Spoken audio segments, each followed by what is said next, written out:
Hello दोस्तों, मेरा नाम मिसबा और आपका स्वागत है कोड डिमिस्टिफाइड पर। आज हम लीड कोड 75 का नेक्स्ट क्वेश्चन करेंगे जो कि है हाउस रॉबर। तो चलिए सबसे पहले इस क्वेश्चन को समझते हैं कि क्वेश्चन हमसे कह क्या रहा है। देखिए, इस क्वेश्चन में हमारे पास एक नम्स एरे है। ये नम्स एरे बेसिकली हाउस को रिप्रेजेंट कर रहा है। ओके, और हर हाउस में कुछ ना कुछ अमाउंट पड़ा है। जैसे 0 इंडेक्स के हाउस पे 2 अमाउंट पड़ा है, फर्स्ट इंडेक्स के हाउस पे 7 अमाउंट पड़ा है, सेकंड इंडेक्स के हाउस पे 9 अमाउंट पड़ा है, थर्ड इंडेक्स के हाउस पे 3 अमाउंट पड़ा है, फोर्थ इंडेक्स के हाउस पे 1 अमाउंट पड़ा है और फिफ्थ इंडेक्स के हाउस पे 4th अमाउंट पड़ा है।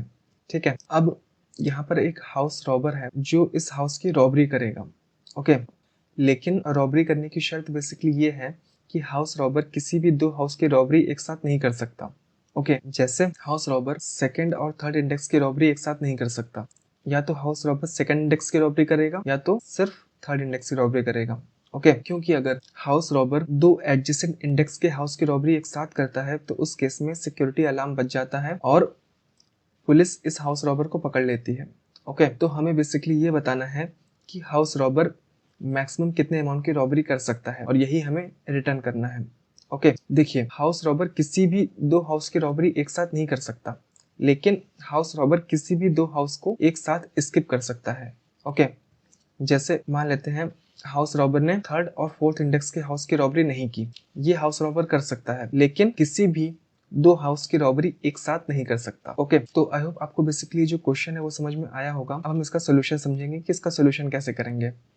देखिए, इस क्वेश्चन का सोल्यूशन हम करेंगे डीपी के थ्रू। हम एक डीपी एरे बनाएंगे जो कि नम्स एरे के साइज की होगी। ओके, हमने यहाँ पर एक डीपी एरे बनाई है और डीपी एरे की साइज नम एरे के साइज के बराबर है। ओके, अब आप ध्यान से समझिए, हम डीपी के ith इंडेक्स पे क्या स्टोर करेंगे। हम डीपी के ith इंडेक्स पे basically maximum stolen money till ith index store करेंगे। ओके, हम क्या स्टोर करेंगे डीपी के ith इंडेक्स पे? Maximum stolen money till ith index house. जैसे हम थर्ड इंडेक्स पे बेसिकली क्या कैलकुलेट करेंगे? Maximum stolen money till third index. Fifth index पे बेसिकली क्या कैलकुलेट करेंगे? Maximum stolen money till fifth index. Okay, जो कि हाउस रॉबर ने स्टील किया होगा। तो डीपी के लास्ट इंडेक्स पे बेसिकली क्या स्टोर होगा? डीपी के लास्ट इंडेक्स पे basically maximum amount of money store होगी जिसकी रॉबरी हाउस रॉबर कर सकता है।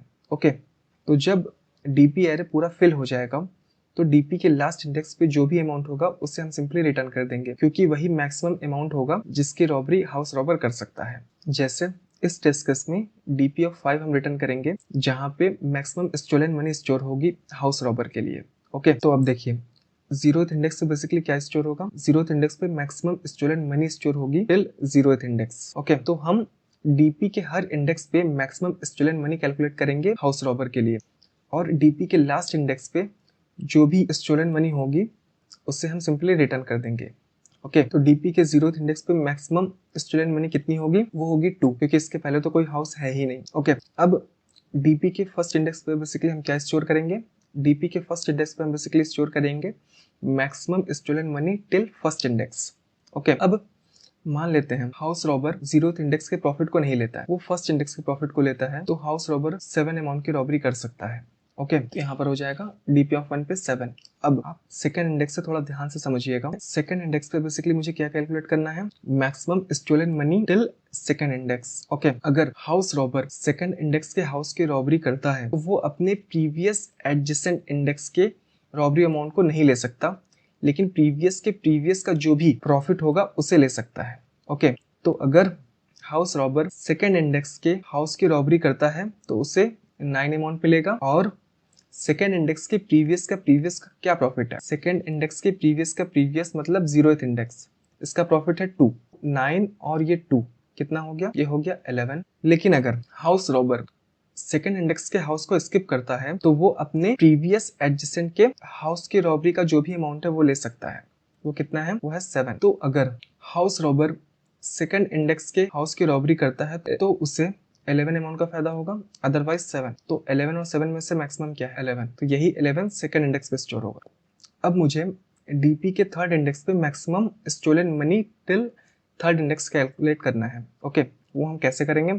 अगर हाउस रॉबर थर्ड इंडेक्स पे जो भी अमाउंट है अगर उसकी रॉबरी करता है जो कि है अमाउंट 3, तो हाउस रॉबर थर्ड इंडेक्स के प्रीवियस का जो भी प्रॉफिट होगा उसे ले सकता है। तो थर्ड इंडेक्स के प्रीवियस का प्रीवियस क्या है, थर्ड इंडेक्स के प्रीवियस का प्रीवियस है फर्स्ट इंडेक्स। तो फर्स्ट इंडेक्स पे कितना प्रॉफिट था 7, और अभी कितना रॉबरी कर रहा है हाउस रॉबर 3, तो 7 + 3 कितना हो गया, ये हो गया 10। लेकिन अगर हाउस रॉबर थर्ड इंडेक्स के हाउस को स्किप करता है तो वो सेकंड इंडेक्स के हाउस की रॉबरी में जो भी अमाउंट है वो ले सकता है, दैट इज 11। इसका मतलब ये हुआ कि अगर हाउस रॉबर थर्ड इंडेक्स के हाउस की रॉबरी करता है तो उसे 10 अमाउंट का फायदा होगा, अदरवाइज 11।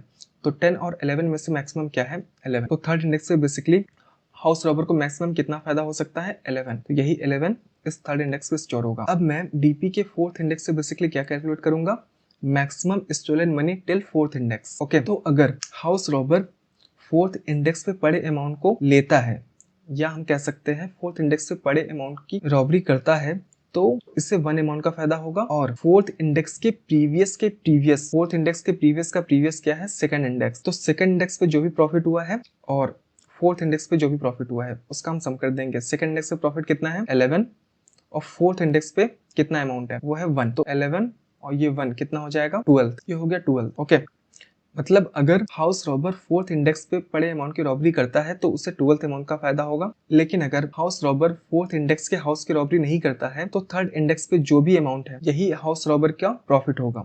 वो कितना है 11। डीपी ऑफ 3 पे कितना है 11। तो अगर हाउस रॉबर फोर्थ इंडेक्स पे पड़े अमाउंट की रॉबरी करता है तो उससे 12th अमाउंट का फायदा होगा, अदरवाइज 11। तो 12th और 11 में से मैक्सिमम क्या है 12। तो यही 12th फोर्थ इंडेक्स पे स्टोर होगा। अब हमें डीपी के फिफ्थ इंडेक्स से बेसिकली क्या कैलकुलेट करना है, maximum stolen money till fifth index. Okay, तो अगर हाउस रॉबर फिफ्थ इंडेक्स के हाउस की रॉबरी करता है जिससे उसे 4 अमाउंट मिलेगा, और हाउस रॉबर फिफ्थ इंडेक्स के प्रीवियस का जो भी प्रॉफिट होगा उसे भी ले सकता है। तो फिफ्थ इंडेक्स के प्रीवियस में दैट इज थर्ड इंडेक्स का प्रॉफिट कितना है 11, और अभी हाउस रॉबर कितना अमाउंट ले रहा है दैट इज 4। तो 11 + 4 कितना हो गया, 11 + 4 हो गया 15। तो इसका मतलब अगर हाउस रॉबर फिफ्थ इंडेक्स पे बड़े अमाउंट की रॉबरी करता है तो उसे 15 अमाउंट का प्रॉफिट होगा।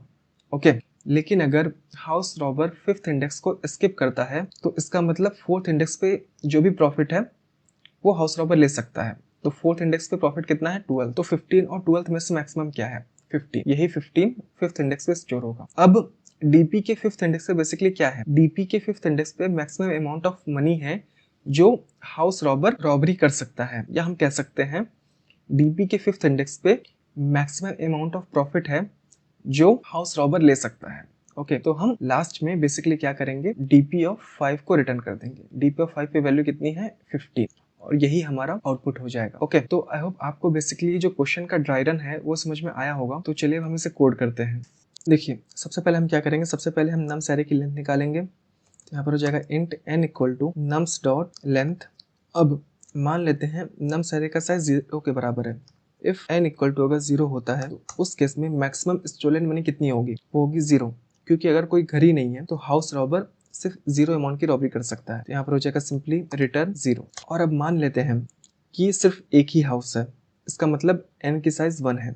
इफ n = अगर 1 होता है, इसका मतलब एक ही हाउस है और सिर्फ उसी हाउस में हाउस रॉबर रॉबरी कर सकता है, तो उस हाउस में जो भी अमाउंट होगा वो मैक्सिमम स्टोलन मनी होगी उस हाउस रॉबर के लिए। ओके, तो हम सिंपली रिटर्न करेंगे num ऑफ 0 को। अब हम सिंपली एक डीपी एरे बनाएंगे नम्स के साइज की। तो यहाँ पर हो जाएगा int dp = new int n। अब dp ऑफ 0 में क्या स्टोर होगा, maximum stolen money till 0th index. तो ये तो पहला हाउस है, तो हाउस रॉबर नम्स ऑफ 0 में, मतलब नम्स एरे के 0th इंडेक्स पे जो भी अमाउंट होगा वही मैक्सिमम प्रॉफिट होगा, उससे हम dp ऑफ 0 में स्टोर करेंगे। तो यहाँ पर हो जाएगा नम्स ऑफ 0। dp ऑफ 1 पे बेसिकली क्या स्टोर होगा, dp ऑफ 1 पे स्टोर होगा maximum stolen money till first index. Okay, मतलब नम एरे के 0th और 1th इंडेक्स पे जो भी मैक्सिमम होगा वो dp ऑफ 1 में स्टोर होगा। तो यहाँ पर हो जाएगा math dot max of nums of 0 nums of 1। अब dp के अदर इंडेक्स के लिए that is second, third, fourth, fifth index के लिए हम सिंपली एक फॉर लूप लगाएंगे फॉर इंट i = 2 से, क्योंकि dp ऑफ 0 और 1 को तो हम कैलकुलेट कर चुके हैं। i should be less than n i++।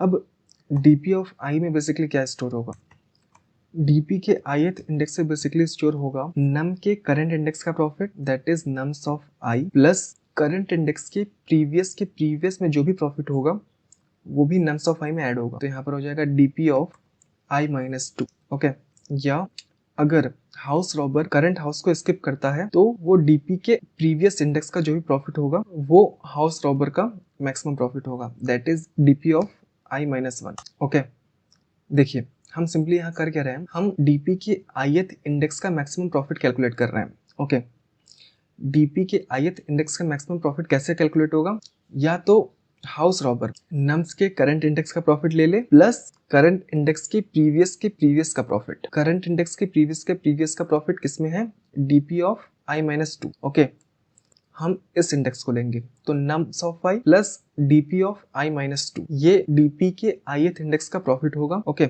लेकिन अगर हाउस रॉबर करंट इंडेक्स को स्किप करता है तो जो लास्ट इंडेक्स होगा डीपी का वही मैक्सिमम प्रॉफिट होगा। Okay, that is DP of I minus 1। Okay, इतना करने के बाद जब ये फॉर लूप पूरा चल जाएगा तो डीपी के लास्ट इंडेक्स पे जो भी प्रॉफिट होगा वो हाउस रॉबर का मैक्सिमम स्टोलन मनी होगा। ओके, तो हम सिंपली क्या रिटर्न करेंगे, return DP of N minus 1। ठीक है, तो ये कोड बेसिकली हो गया है। अब हम एक बार चेक कर लेते हैं इस कोड में कोई सिंटैक्स एरर तो नहीं है। तो मुझे इस कोड में सब कुछ सही लग रहा है। एक बार इस कोड को रन करके देखते हैं। रन करने पर आप देख सकते हैं ये कोड प्रॉपर्ली रन हो रहा है। अब हम इसे एक बार सबमिट करके देखते हैं। सबमिट करने पर भी आप देख सकते हैं कोड प्रॉपर्ली सबमिट हो रहा है। तो आई होप आपको बेसिकली ये जो क्वेश्चन है और इसका जो सोल्यूशन है डीपी के थ्रू वो आपको समझ में आया होगा। अब मैं आपसे मिलता हूँ नेक्स्ट क्वेश्चन में। Thank you very much.